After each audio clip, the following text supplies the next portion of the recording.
I'm not saying that there's not a need for police reform. There's obviously a need for police reform with regard to how police interact and so forth. But the data, April, does not support, and we all know this, the data does not support that cops are mowing down black men. That is a lie. The data is not there. So let me tell you real quick for your audience, and you know it already, but we're just putting it out there for GP. 1,000 people annually get killed at the hands of police.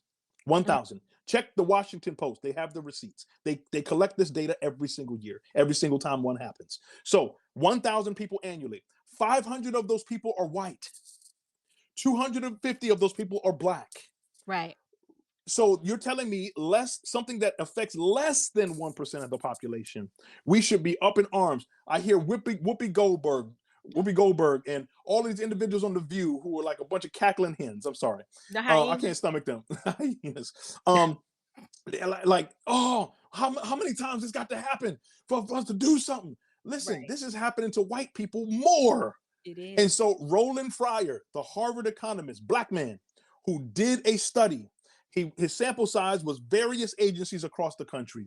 He said to himself that I know there's racism in the policing. I know that there's bias in police shootings, and I'm going to find it. I'm going to put this to rest. He said he went in and found what his findings came out to be the most shocking of his career, that there was absolutely overwhelmingly no bias in police shootings among blacks, unarmed blacks. Okay. And in fact, he said on the contrary, they found that police were less likely to shoot an unarmed person. Now, was there police brutality in terms of excessive force? He said the data does show that there was some biases in excessive force. He said, however, what you got to look at now, and I'm going to continue, but one thing that's worth noting as well is that he scrapped the data at first and said, nah, this can't be real.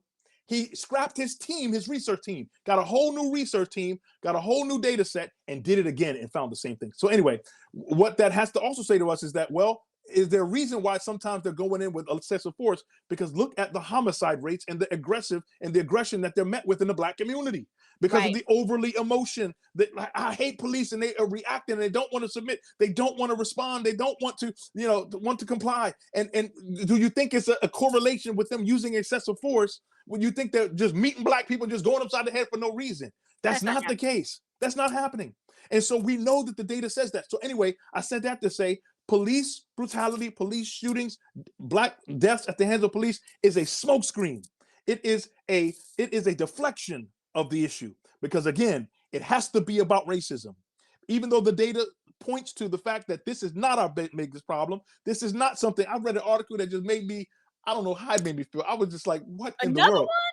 I read an article and it said, oh, blacks are traumatized by the Tyree Nichols thing.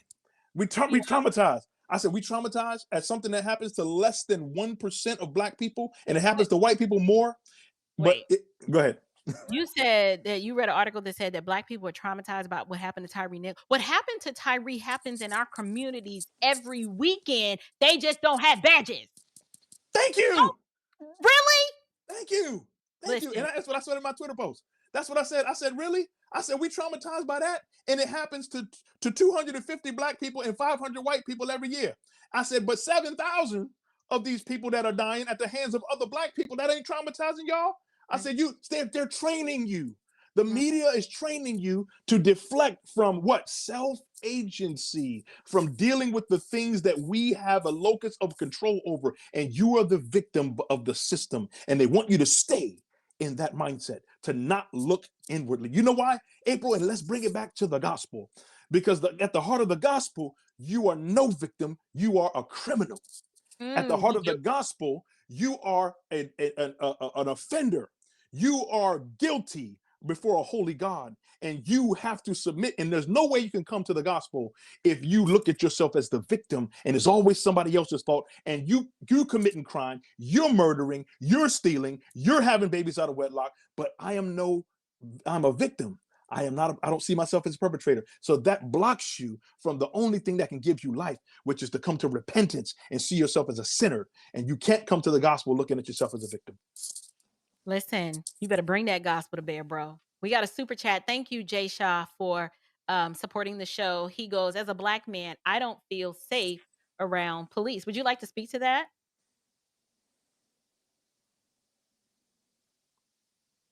No? Did you hear me? Where'd you go?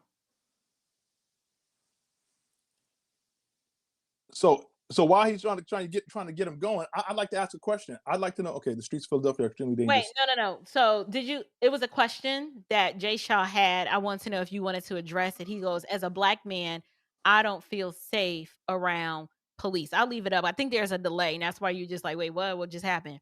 Did you wanna address that? You talking to the super chat person? No, I'm talking to you. Oh, okay, yeah. So I would ask the question, Jay Shaw.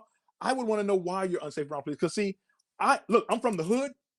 Come I on. grew up around gunfire, drugs, fights, people getting jumped, people getting stabbed, people getting murdered. I grew up around that. And when I saw police, I felt safe. There are police right now in the areas. So Heather McDonald writes a book. I would encourage you, Jay Shaw, to get a book by author Heather McDonald about the war on cops.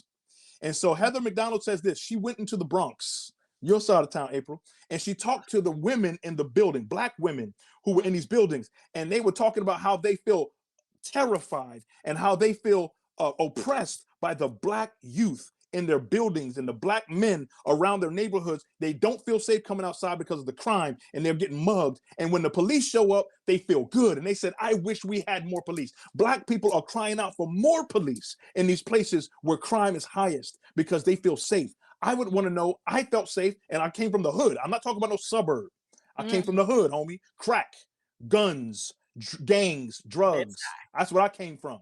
You see what I'm saying? The pizza man couldn't even go through our neighborhood. They stopped answering because they got mugged every time they came through. They got jumped, mugged, their money got took. You know what I'm saying? right. And so that's what my reality was. And when police came around, I felt safe. I never had an issue with police. So I'm not saying that, brother, and I'm not saying that everybody's experience should be mine or whatever the deal is. I can't speak on behalf of anybody else, and perception is everything. I want to know, is your perception shaped by what you're seeing in the media? Because they show you the less than 1% of black people. Notice they don't show you the white people getting killed. And it happens more to white people. Notice that you knew about George Floyd, but you didn't know about Tony Temple. Simple. You didn't know about Tony Temple because Tony Temple was a white man who died just like George Floyd. In fact, they kneeled on him for 12 minutes and they killed him and they mocked him as he died. And it happened 4 years before George Floyd. You can actually Google it. I mean, you Google it, but you look at it on YouTube. You can look at the whole thing. You can look at his death and witness it on YouTube. Nobody said a word about that because they want you to believe that it only happens to black people. So I'm wondering, is your perception of cops shaped by the media and what you see? It's happening all the time because it's always in the news. No, it's not. They're just selectively placing it in the news, but it happens to white people more. Remember, 500 white people die at the hands of police annually, 250 black. That says that it's double the amount. Now, is there more police interaction with blacks? Yes. You want to ask yourself why? Because look at the homicide rate. Black people kill other black people 3 times at the rate than Hispanics, whites, and Chinese or Asian combined. Let me say that one more time. Say it again.